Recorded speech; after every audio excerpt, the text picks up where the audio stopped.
Mike, I am in my new studio. As you can see behind me, it's not yet finished. Please forgive the nature of this recording. Also, there's no Charles here. No, indeed. He is on holiday with his family, and a well-deserved one at that. I got a message this morning, Mike, in, I don't know, Telegram or wherever it was. Someone said, what's happening in Gaza is, the line was, well, this is what happens in a war. And it was in response to the absolutely devastating footage of what we're seeing there. It's not a war. That is an excellent point, right? A war is a conflict between two relatively equal parties, or maybe multiple relatively equal parties, that are effectively armed the same, have the same kinds of budgets, and are determined to, beat each other up somewhat. This is not a war in the sense that, Hamas, no matter what you think about Hamas as an organization, is a militia. It's not a national army, because there is no nation. They have no budget, so the relative disparity between that side, the Palestinian side, and the Israeli side is what makes this conflict so reprehensible, and what has made the entire situation so reprehensible from the beginning. And I have to say, Jerm, this was a conversation that I had with people that were pro-Palestine, pro-Israel, right back to October 7, and it's something that people that are pro-Israel don't seem to get. They think that Israel is justified in doing anything that it does because they're dealing with terrorism. And I just remind everybody that the principle of terrorism isn't even defined, and in fact, one of the things that this conflict seems to be doing is to be raising that point, and people are starting to ask the question. Also, the fact that the Terrorism Act is being used with such impunity in the United Kingdom to shut down freedom of speech.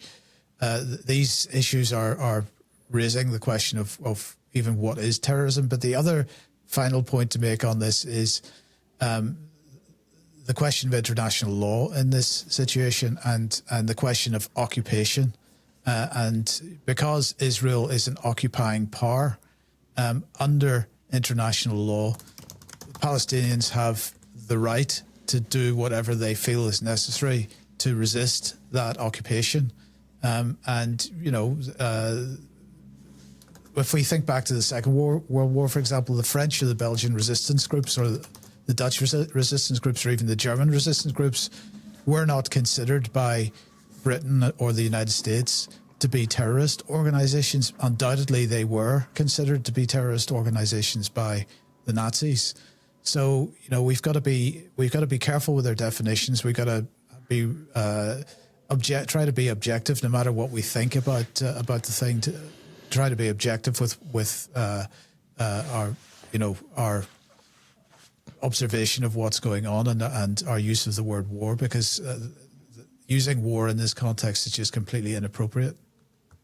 Well, I just looked up the definition of terrorism, and it says here it's defined as the unlawful use of violence or threats to intimidate or coerce a civilian population or government with the goal of furthering political, social, or ideological objectives. You could probably argue, therefore, that Israel is a terrorist. Well, absolutely, and Britain, and any country that is supporting a conflict anywhere. But then the term is fuzzy. Then the term is precisely that. But that's exactly what I was about to say. The problem with that definition is that certain terms are undefined, and where's the line drawn? At the moment, Britain is drawing a line with respect to terrorism that effectively, if someone throws some paint on an airplane, whether or not it's on an RAF base is irrelevant. They throw some paint on an airplane, that's an act of terrorism. It's not an act of terrorism, that's an act of protest.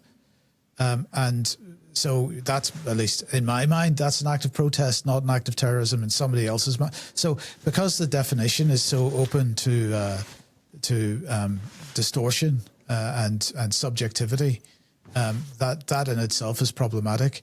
But that doesn't, in this case, that doesn't change the fact that the people of Palestine are subject to an occupation. and therefore they have rights under international law, and this is international law that we have all signed up to. And so, the fact that our countries are prepared to say, on one hand, we are fully behind the rules-based international order, international law, all these kinds of terms are bandied about by our politicians with the full intention of pretty much ignoring them. Okay, but then the term war is also fuzzy, because it would imply that there is an equal force on either side. And as you just pointed out, this is an occupation. Yeah, I mean, this is not, again, this is not a war. This is an occupation, and this is a resistance to an occupation. And this is the absolutely brutal suppression of a resistance using, methods which are so disproportionate. But the other point of this is, Jerm, that it's absolutely clear now. It's been clear for a long time that what the ultimate intention of this is, and that is to remove Palestinians from Gaza. And the other thing that's going on, of course, is while all the focus is on Gaza, similar activities are going on in the West Bank, and in fact, Israel this week has been attempting to hold a meeting. They tried on Tuesday, and it was put off until Thursday, and then they tried again on Thursday, and they've put it off again. They were holding a meeting about whether to annex part of the West Bank following the demands by Britain and France that they would recognize a Palestinian state. Now, my personal view of this recognition of a Palestinian state is these claims from Britain and France is that they're basically telling Israel to get on with it, because if they don't achieve their goals by a certain date, so this is about putting pressure on Israel to get on with things.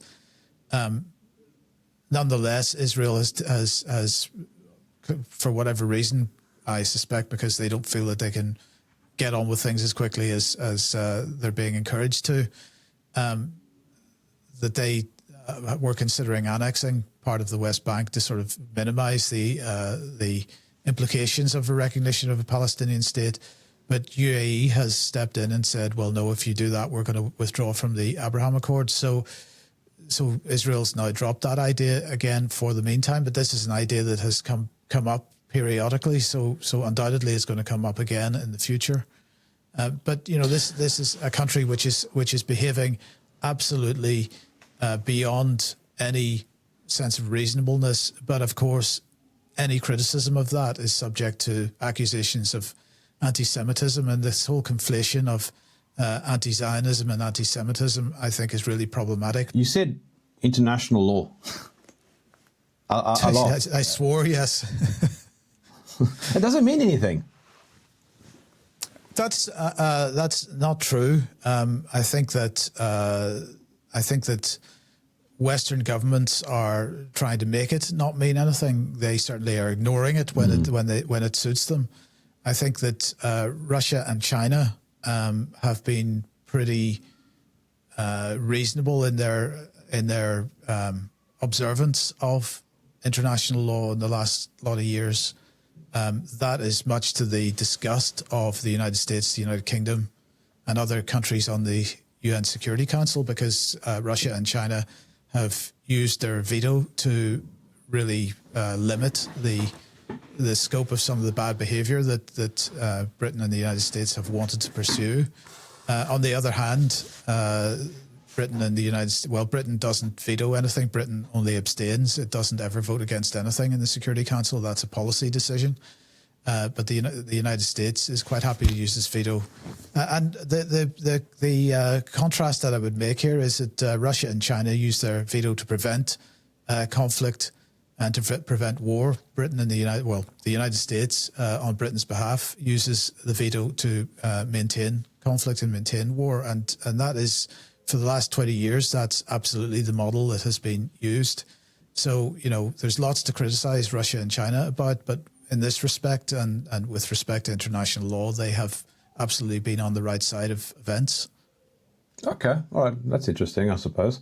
So there are some countries that are playing by the rules. Israel not being one of them. I'm not going to say they're always playing by the rules, but they're certainly doing a lot better job at it than our countries are. Yes. But I mean, so if Israel is not playing by the rules, what does it mean ultimately? If South Africa supposedly took them to court, what came of that? Yeah, look, South Africa is doing what South Africa can do. The so-called global South is doing what they can do. At the end of the day, without a majority support within the UN Security Council, Israel is clearly getting the go-ahead to do whatever it likes. That's with the open support of Britain and the United States and outside of the Security Council, other European countries. That's our problem. We've got to deal with that, and of course this is where the system falls down in a sense, because it relies on everybody's recognition of their role in upholding international law, and we are not fulfilling our obligations partly because our societies are completely split on this issue, but. The fact of the matter is that increasing numbers of people are recognizing what's going on here. Increasing numbers of people are making their feelings felt about it. And I was fascinated that if you went to any of the pro-Palestine demonstrations in the UK since the 7th of October, you generally saw, immigrant, left-wing, Asian or Middle Eastern faces in the demonstration until the UK banned or prescribed Palestine action, and whenever the following demonstration happened, which was there to basically support of Palestine action, and demand that the UK drop this defining Palestine action as a terrorist organisation. The faces in the crowd were quite different. They were white, they were middle class, they were doctors, they were lawyers. This was a demographic in the UK that was not out on the pro-Palestine demonstration, at least not significantly out on those demonstrations over the last couple of years. And suddenly as soon as the British government was perceived to have taken a step too far in the shutting down of freedom of speech and the right to gather and the right to demonstrate, and the right to demand that something changed, then those people came out in support, and that. So I think there's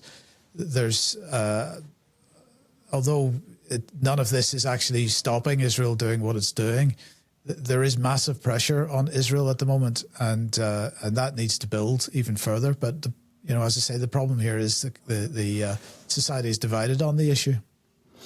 Yeah, I mean, when you talk about occupation, the immediate response is no, it's the country, and multiple countries around the world recognize Israel as a country, so therefore it's not an occupation, it is now a legitimate country.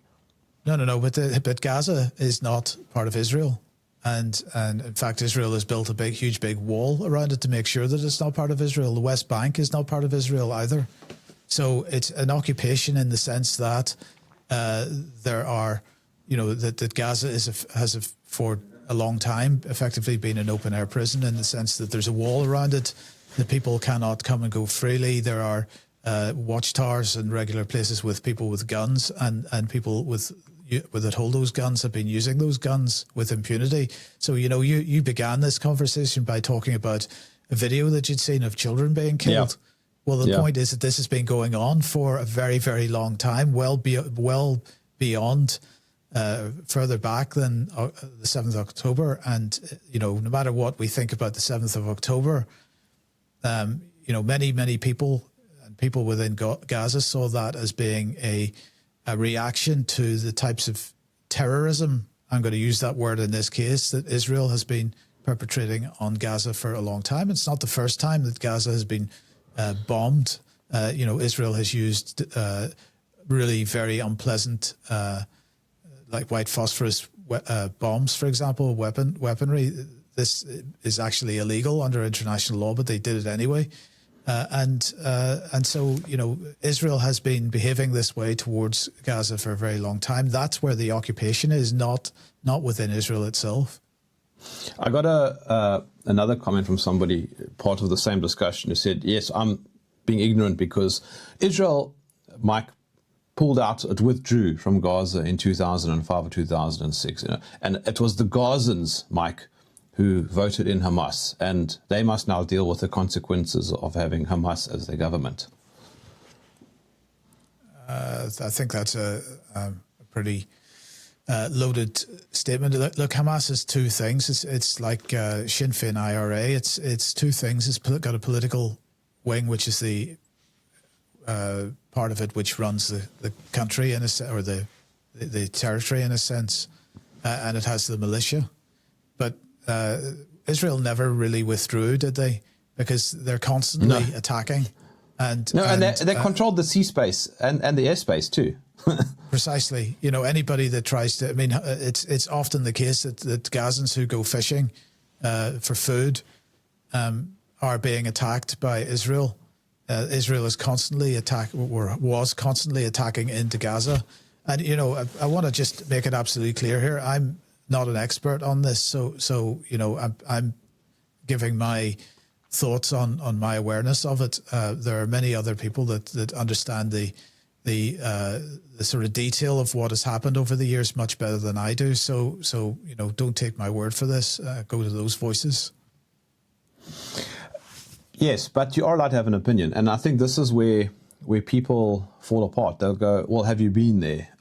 Well, you're just following the propaganda line. So I'll quote Al Jazeera. Yes, but that's anti-Israel propaganda. Okay, well, what about... So the point is that how do you filter through? Someone might say, yes, but the videos you saw of babies or children being killed, that's propaganda to make you hate Israel.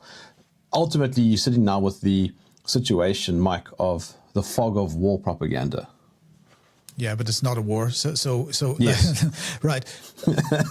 I have look. This conflict, this occupation, this is something very different to anything else that's going on in the world. And the reason for that, and the reason that I really have trouble with people that support Israel's actions here, is that not in all cases, but more often than not, the reason they support it is because of some kind of religious or ideological belief in Israel as being something that existed in biblical times, and that this is the modern iteration of that. And therefore, the chosen people, but the chosen country, and so on. And therefore, it has the right to do whatever it likes because God said so. And that is often the view of people. And I have a real problem with people that call themselves Christians or call themselves Jews who are, who are religious and believe in a God and believe in the Ten Commandments and so on, and are prepared to set all that aside because of some notion that they have in their own minds that this nation state, which is nothing whatever to do with anything that happened historically, it somehow represents what happened historically, and therefore has the right to treat human beings like animals. And this is really something which is beyond the pale as far as I'm concerned. We've got to look at this conflict objectively. We've got to consider that the people that are on the receiving end of the bullets, the bombs, are human beings, and they have rights, and Israel does not have rights in this case. So, we know also that that aside from all of that thing, that behind what's going on here is this big geopolitical game for control of Southwest Asia, and also now with Trump, we've got this third element of the so-called Trump's Riviera, where he's basically looking at this as some fantastic property deal, some fantastic, financial opportunity that he can take and turn Gaza into some kind of Dubai equivalent, and just basically kick the people that have lived there out of that area and throw them into the desert and say, off you go, look after yourselves. This thing is wrong on so many levels. It's unbelievable. And the people that are pro-Israel I think, need to take a step back and consider this. Yeah, did you see that Breitbart article where it said that Trump has made a suggestion of removing everybody from Gaza for about 10 years, Mike?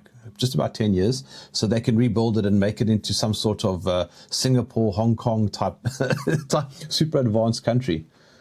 No, they're not going to make it into a Singapore, Hong Kong type super advanced country. They're going to make it into a playground for the rich and the powerful. And there is not one single person that's currently residing there that's still alive that is going to get back there after this job is done, right? This is a lie. Now, we've got to remember who created this plan. It was a number of organizations, but the Tony Blair Institute was absolutely involved in this.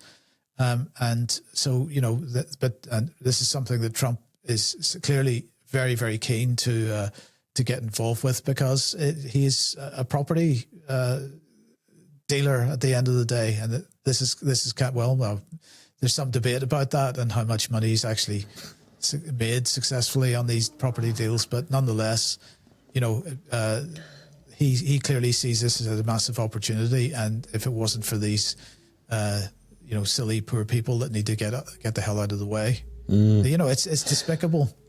Yeah, I was thinking more philosophically, Mike. How do you actually engage in this kind of conversation? Because it's a forever debate, right? It's always going to be polarized. It's black and white. It's binary. That's it, right? I'm not a Jew. I'm not an Arab, right? So I don't actually have a dog in that fight. Pretty much the same as you, but I do feel that innocent people. Look, I'm going to interrupt you there, because I think you do have a dog in this fight. I think that anybody that considers themselves a human being has a dog in this fight, right? Because at the end of the day is basic morality. And do we believe that the state has the right, or people have the right to kill each other? We do in certain circumstances. This is defined, as we've already talked about in this conversation. If you are suffering oppression as a result of an occupation, you have the right to armed resistance. Everybody agrees that that's correct. We also agree in all the various international law, Geneva Conventions, all the rest, we also agree that Israel has no right to do what it's doing. And that's written down in black and white, in principle, right? Now, the fact that our governments are prepared. I shouldn't say our governments, because your government hasn't done this. Your government has attempted to take this situation to the International Criminal Court. But my government, the United States government, EU governments have decided that international law and basic human rights should be set aside in this case. And that there's nothing else to say here. That this is there are basic principles in place that we are choosing to ignore, and that aside from what you think about Israel's right to exist as a state, as an entity, no matter what you think about that, that should be where this conversation comes back to. What I was going to ask you is, how do you actually engage? Because this is so heated, it's so polarized. Just yesterday, I chatted to somebody and they are vigilant, militant in their response. Israel is defending itself. It doesn't want to be wiped off the face of earth, Mike. Yes.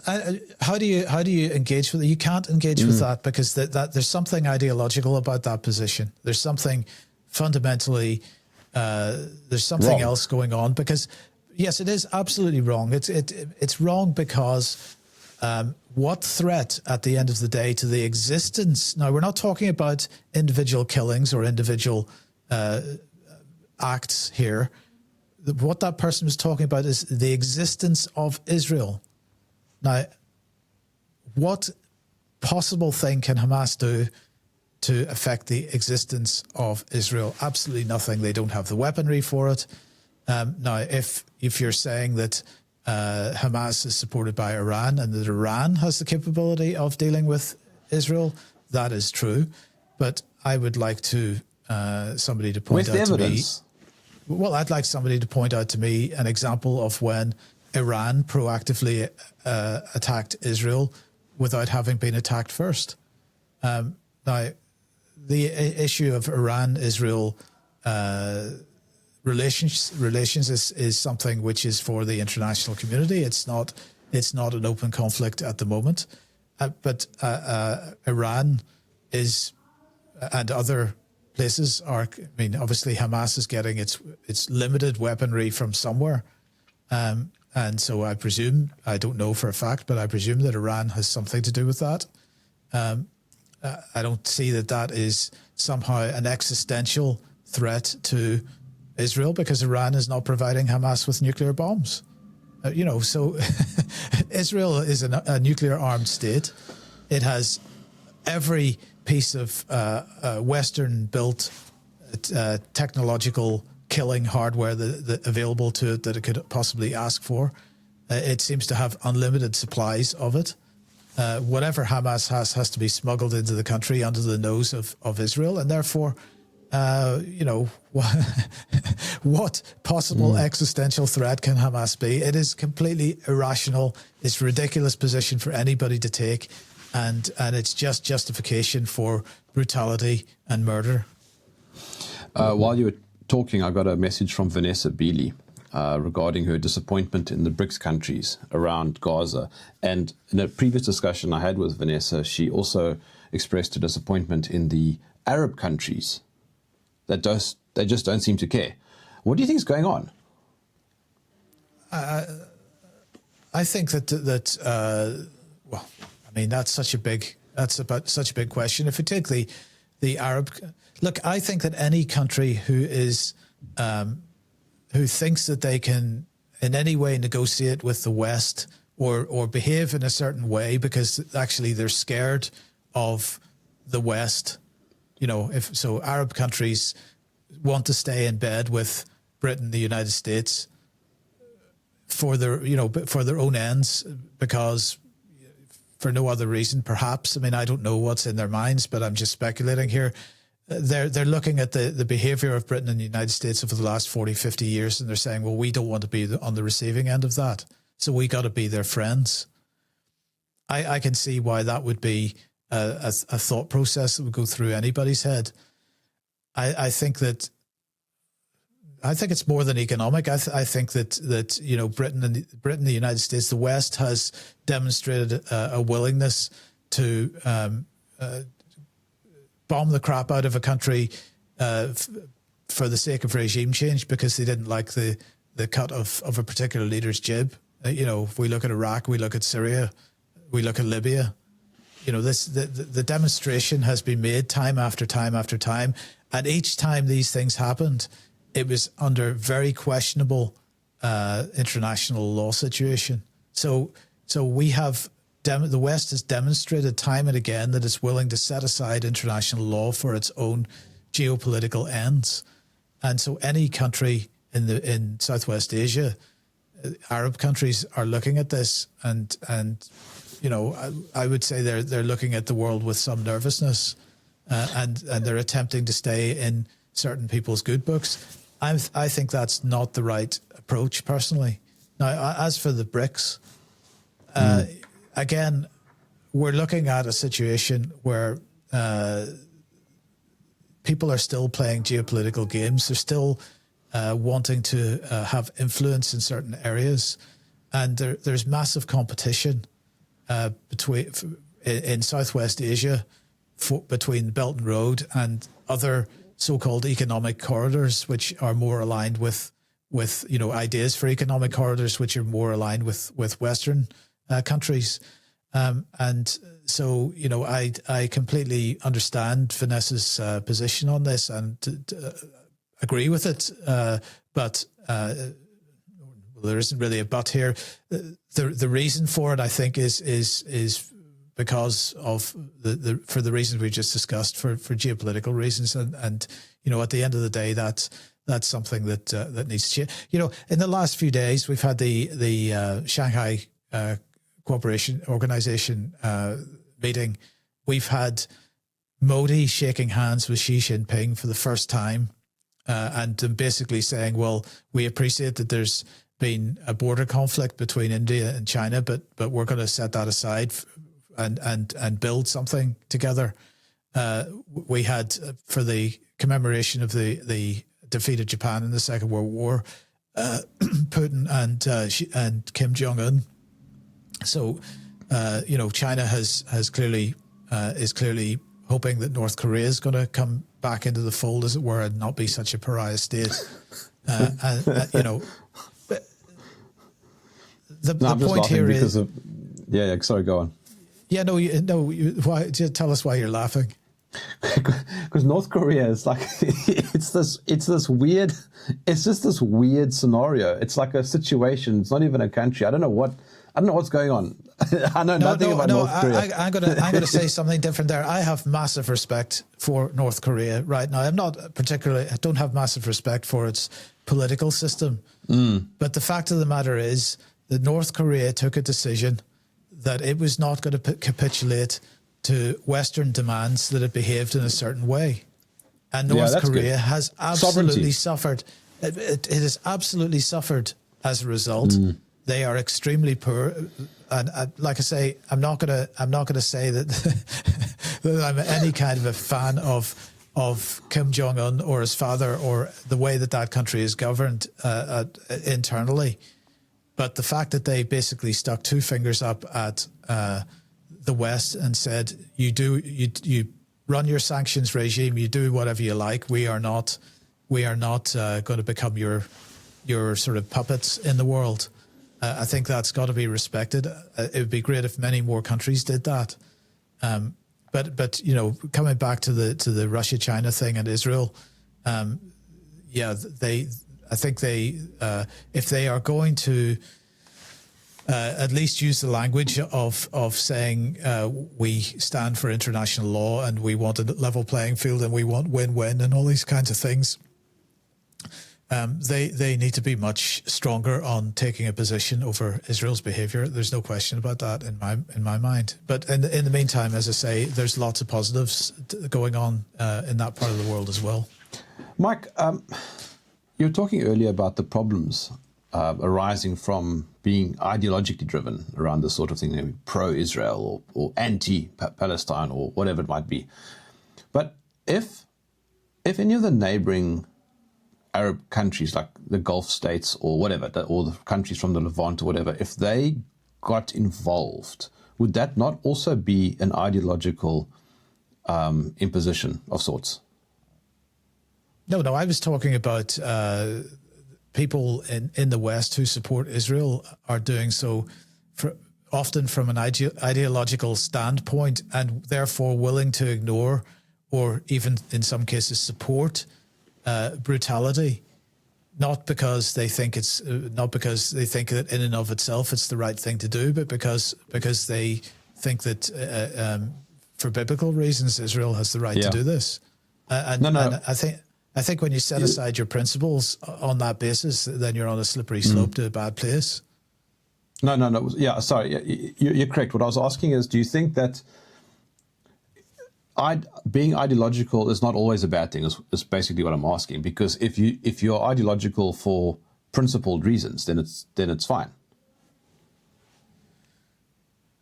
Like let's say so long as it's not hypocritical. I mean, right? If the basis. Let's say Egypt. Let's say Egypt opens its border. Hold on a second, Jerm. The basis of Christian and Jewish ideology is the Ten Commandments. The Ten Commandments, depending how you interpret it, some say that the relevant commandment is "Thou shalt not kill." Others say it's "Thou shalt not murder." Again, we're back to definitions and whether Israel's activity is murder or not. But the fact of the matter is, and I think if you're being objective about it, that particular commandment is without question being very severely challenged by what's going on here. And the fact that people, Jews and Christians, are prepared to set aside that commandment, which is supposed to be the absolute foundation of their entire ideology, for the sake of political expediency, that's the issue here. Now, I would suggest that religious wars wars based on ideology are never good, and that is something that is since the fall of the Roman Empire until pretty much the modern day, religious wars have been a feature, big and small. Even where I grew up, it was a feature for 30 years. So, I think it is. I think religious wars are really the stupidest type of war that you can possibly have, because it's for no other reason than what you believe. I mean, for goodness sake, it's not even a war over water or resources. It's a war over ideology, and this is the most ridiculous excuse for killing people that I can possibly imagine. So so to answer your question, I don't believe there's ever a use for an ideological justification, or I don't think there's ever a justification ideologically for war. An interesting consequence of this whole thing is that it's created also extreme antagonism and animosity towards Jews. I think that that is, I'm not going to say the fault, but it's the Jews are their own worst enemy in this case, because although there are significant numbers of Jews who are openly anti-Zionist, and some really thoughtful people like Gilad Atzmon, for example, who have been making this argument for a very long time, an anti-Zionist argument for a very long time. Yes, well, indeed, there are a number of really excellent voices on this. The fact of the matter is that the use of Jewish money and the Zionist lobby, as it's described, to shut down any criticism on the basis that anti-Zionism or anti-Israel sentiment is somehow anti-Jewish sentiment is really problematic. It's beyond problematic. It's reprehensible, and of course the Jewish community themselves kind of fall for this narrative and automatically feel that an attack on the behavior of one particular political ideology is an attack on them, when in fact it's not. Now, I absolutely think that anybody that throws stones at a synagogue on the basis of what's going on in Israel, I think that's ridiculous. There are other ways to give opposition to what's going on. Stop buying products that are produced in Israel or connected to Israel in some way. Certainly, absolutely support the idea of protest against anybody that's manufacturing arms for Israel or shipping arms for Israel. I'm totally in support of anybody that verbally criticizes Zionism or Israel's, and certainly their right to make those criticisms. But yeah, I mean, I don't see that violence against the person, any person, is anything other than utterly hypocritical. If we're going to criticize Israel for what it's doing, it seems to be ridiculous to go around and beat up, the nearest Jewish person that you can find. This is beyond hypocritical. I wonder if this is just a never-ending debate. No, I don't think it's a never-ending debate. I think it appears never-ending because at this point in time, the Zionist lobby is so powerful. But I think that is absolutely changing, and I think that October the 7th has done a lot to change that. Now, the cost for the Palestinians has been horrendous, but I think that the tide is, without question, the tide is turning, and the fact that we are having this conversation. I'm absolutely optimistic on the long-term basis. I'm utterly pessimistic on a short-term basis, because I think that a lot more people are going to have to pay the ultimate cost before that situation changes. I mean, I think that the brutality that's on that's on show here is beyond anything that can be possibly justified. But but so many are dying on a daily basis that by the time that this opposition builds to a point where it can't happen anymore, there's going to be significant further loss. And I think that's where I'm pessimistic. I'm optimistic in the end, because I think that what is being done is so reprehensible it can't be ignored on a long-term basis, and ultimately it's going to I think see the end of Israel as a state. I think Israel is very close to I think their own behavior is the existential threat here, not anything that's coming from outside. Yeah, that's a good point. Do you reckon they'll make 100 years? No, not if they continue this policy. And I honestly think not if they continue this policy. So we always have to remember that Israel as a state, as an entity, is a creation of Britain, and it was imposed on the region, and it was imposed on the region. We understand why it was imposed on the region, for geopolitical reasons, and it would be really nice if the Jewish community as a whole recognized that they were pawns in this game as much as the Arabs are pawns in this game. And I think part of the problem here is that we are ordinary people of whatever color, creed, and so on, are not recognizing what's going on here. We're absolutely determined to fight with each other. We're Jew against Muslim, Muslim against Christian, Christian against whatever. We are determined to fight. We are continually played by global elites, and this is just another one of those games. And I use the word game there because for them it is a game. For us, of course it's much more serious when we're on the receiving end of these games. They used to call it the great game, the whole geopolitical thing, and for them it is just a game. We've got to start recognizing who the real enemy is, and start recognizing that we are many and they are few, and as Shelley said, we need to rise like lions. I've often said that our enemies are not those to our left and right, but those who are above us.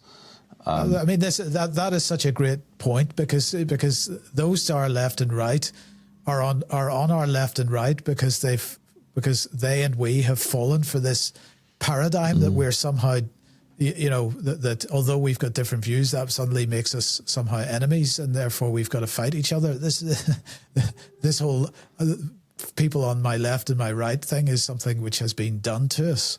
That's a good point, Mike. Sorry. Yeah, I'm just jumping in there. The whole left-right dichotomy has caused so many issues. Yeah, because we fall for it every time. It's not about left-wing or right-wing, this. No, well, look, the first step, in my opinion, to objectivity here is to recognize that left and right is not a straight line, where you've got an extreme left on one side and extreme right on. When you actually look at, if you look at what are considered extreme left and extreme right regimes in history, and we look at the behavior of those regimes, you show me, a significant difference in those regimes, whether they're extreme left or extreme right. So we should be looking at this so-called left-right spectrum as a circle, with the extremes joining, because there's very little very little difference to be seen in extreme left-wing and extreme right-wing regimes. Their behavior is the same. So we're not on a straight line, and we should recognize that being at the extremes is not necessarily where we want to be. Yeah, but Mike, the human condition, unfortunately, is such that you have somebody like Donald Trump comes in and he's a bit of a Pied Piper. He's very likable in many ways, which is what a populist does. He's good at being likable. And suddenly he brings millions and millions and millions of people back into the system, back into that binary way of thinking. Which is why we're doomed to repeat this kind of situation until we grow up. It's really that simple in my mind. Well, on that note, but I mean, like, I'm still trying to establish, I know I asked you this earlier, but I'm still stuck on this because I've recently had this conversation with somebody close to me and I don't know how to engage. I just don't know. What do? Do you just be quiet and smile and nod? Or like, I'm trying to figure out, because it always becomes a heated argument and that goes nowhere. Right. So well, this is a good point. This all depends on your view of conversations like that. So I'm going to say to you that there are times where in a gathering, for example, I hear somebody saying something which is just so absolutely wrong, and I know that it's wrong. And there are times actually I'm thinking, well, how do I communicate with this person? And I actually don't know. And so I stay silent and I don't know how to communicate with that person. That's an opportunity for me to go away and consider, well, the next time that situation arises, how am I going to deal with it? How am I going to, and so that helps me learn. The same with the heated conversations, because inevitably there's going to be positions taken on either side of the conversation that the other person doesn't know how to respond to or doesn't have a response to other than to shout a bit louder. And of course, once you start shouting a bit louder, then you've effectively lost the argument at that point. These are opportunities because, what that says is that I have not considered that point before. And so I haven't got an answer for it. And if I haven't got an answer for something, then I've got to find an answer for it. So that's a time to start thinking about that particular point. In the process of doing that, if you do that, you're potentially adjusting your own position as well. Because as I've said this many, many times, my view is, and I try to do this as much as I can, my position on anything is not fixed because I may not have all the evidence. So I've drawn a conclusion, I've made an analysis, but it's not actually a conclusion in the sense that it can't be changed. I think we should be always challenging our own positions and our own precepts, and the first person that we should be arguing with is ourselves. But these conversations that we have with other people where we're left in exactly the situation you described, Jerm, are conversations that we should be absolutely enthusiastic about taking part in because they help us hone our own skills and our own arguments. Sharpening the sword. Absolutely. Mike, okay, let's come in for a landing.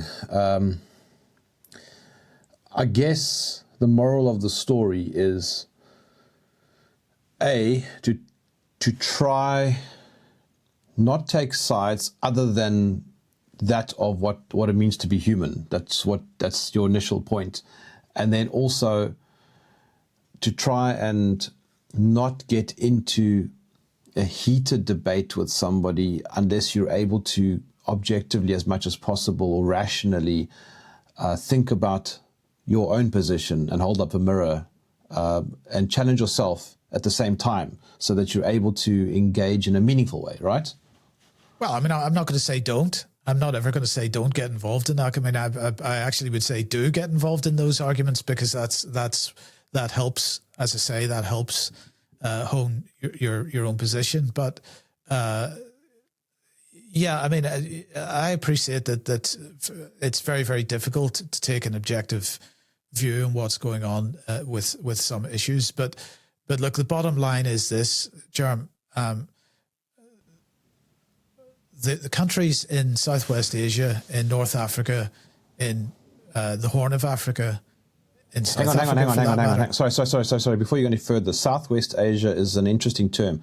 A lot of people will say Gulf states. That's what you're referring to, right? No, I'm referring to the whole Middle East region. Okay. Which may include the Gulf states. But what I was going to say there, what was I going to say there?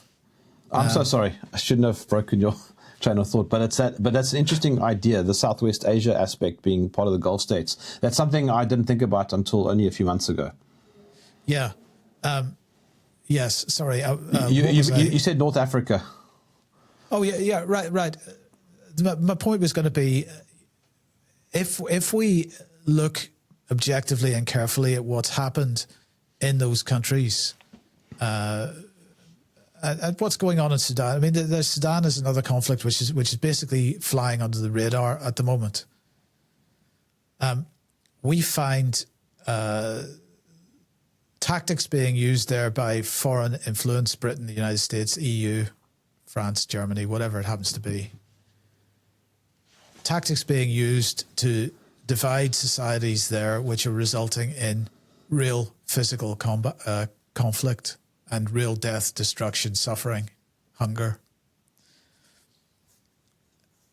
We need to, with respect to Israel-Palestine and Iran, and in fact the region as a whole, one of the things we absolutely need to do is to take a step back, start looking at it objectively, look at the tactics that are being used there, and then make a comparison to what's going on in our own countries with respect to immigration and the way that we are being manipulated around that narrative, and how close we already are to open civil conflict. Not going to go as far as saying civil war at this point, but I don't think it's too far away. This country, European countries, even the United States in some ways are at boiling point on this issue. And that is a created situation using very similar tactics to have been used in the Middle East / Southwest Asia. We got to start recognizing the symptoms and trying to decide what the cause of those symptoms actually is. Otherwise, we're going to find ourselves in exactly the same position that those people are in.